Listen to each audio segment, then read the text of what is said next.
Large victoire de la droite dimanche au second tour des élections départementales. Thérapie de groupe ce matin devant les députés socialistes. Manuel Valls venu écouter, tenter de rassurer une majorité sonnée par la déroute électorale, un Premier ministre sur la défensive. Quand on commence à obtenir un certain nombre de résultats sur la croissance, sur la compétitivité de nos entreprises, il faut aller plus loin. Le cap, il a été fixé. Et il sera tenu. Oui, j'ai trouvé qu'il y avait une journée particulièrement significative au surlendemain de l'élection départementale. C'est ce mardi 31 mars, au cours duquel François Hollande a foncé à Berlin pour rencontrer Angela Merkel. Et tout le monde l'a dit pour la rassurer, pour lui dire qu'on ne tiendrait aucun compte du vote des Français et qu'on ne changerait pas de cap et que les réformes, comme on dit, c'est-à-dire en fait les restrictions budgétaires dans les dépenses publiques et sociales vont continuer. Il va y avoir même un Macron 2, etc. Enfin, et tout un florilège de lois passablement antisociales. Et pendant ce temps-là, Manuel Valls essayait de se rabibocher avec les frondeurs et les socialistes, et puis de rencontrer les écolos, etc. etc. C'est-à-dire que pour essayer de les circonvenir, et on voit là vraiment les deux, le partage des tâches, hein, et en même temps le caractère incompatible de cette politique, de ces deux politiques, qui n'en font qu'une en réalité, c'est-à-dire d'un côté donner des assurances aux donneurs d'ordre de Bruxelles et de Berlin, et puis de l'autre quand même essayer de séduire la gauche et de dire d'en appeler à l'unité, puisque finalement c'est le grand bilan que Manuel Valls a tiré de la défaite, de la débâcle des départementales, c'est la division. Or, il n'y a pas de division, puisque il n'y a pas d'unité possible, c'est un ralliement sur sa politique qu'il demande aux autres formations de gauche et de la gauche de la gauche. Donc, puisque eux ne veulent pas bouger du tout et changer de cap. Donc là, on est bien en face, disons, des impératifs bruxellois et berlinois, hein, si j'ose dire.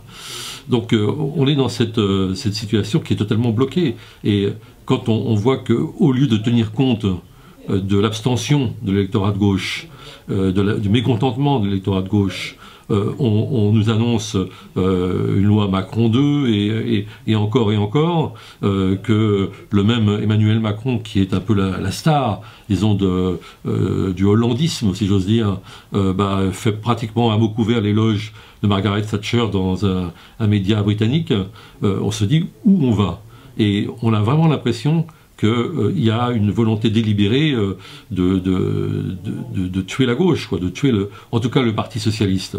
Alors face à cela, que fait l'autre gauche? Qu'est-ce qui va se passer? Est-ce qu'on va continuer à accabler Manuel Valls, ce qui est très bien, et je ne suis pas le dernier à le faire, mais à un moment donné, ça n'est plus suffisant. C'est-à-dire que la critique, quand on a à peu près compris la suite du film, n'a plus beaucoup d'intérêt. Elle est un peu répétitive, un peu lassante. Et on voit d'ailleurs le résultat. C'est-à-dire que quand on voit apparaître à la télévision dimanche soir un Nicolas Sarkozy triomphant, on se dit tout ça pour ça, parce que finalement, si c'est ça, disons, la résistance des Républicains au Front National, comme je reprends les termes de Manuel Valls, c'est quand même une énorme déception pour l'électorat de gauche de voir ce retour du passé, en somme, et ce personnage qui a été chassé par les Français, qui est remis en scène par les socialistes du gouvernement. Alors que va faire cette gauche de la gauche? C'est toute la question. Pour l'instant, malheureusement, il faut reconnaître que depuis plusieurs mois déjà, elle n'est plus très audible. Elle a été incarnée avec talent d'ailleurs pendant la présidentielle par Jean-Luc Mélenchon. Là, c'est plus le cas depuis des mois.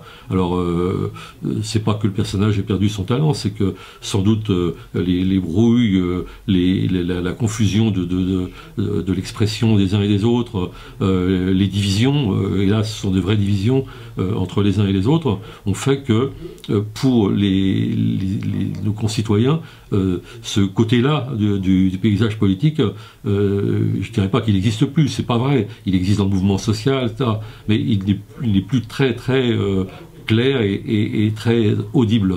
Et on n'y peut rien, c'est un peu détestable, mais c'est comme ça. dans la Ve République, il faut, tant que ça durera, et puis avec le système médiatique, il faut que un mouvement politique il soit incarné, qu'il soit identifiable, qu'il soit visible, qu'il soit lisible. Et donc il faut un visage, il faut une voix, il faut un discours clair, etc. Et malheureusement, pour l'instant, c'est pas le cas. Alors il y a urgence, et moi, bon, modestement, mais je lance dans l'édito de cette semaine un peu une sorte d'appel à tous ces gens qui vont bien sûr du front de gauche aux écolos, en passant par Nouvelle Donne, les frondeurs aussi. Que vont faire les frondeurs? Est-ce qu'ils vont mettre tous leurs œufs dans le panier très incertain du Congrès socialiste du mois de juin? Je souhaite que non. Je souhaite qu'il se rapproche aussi de tous ceux qui veulent la survie, même le développement d'une vraie gauche. Alors, qu'est-ce qui va se passer? C'est un peu la grande interrogation, et nous en sommes là aujourd'hui avec, disons, l'espoir que chacun va prendre ses responsabilités, puisque selon le titre de mon éditorial, c'est l'autre gauche face à ses responsabilités. C'est la vraie question.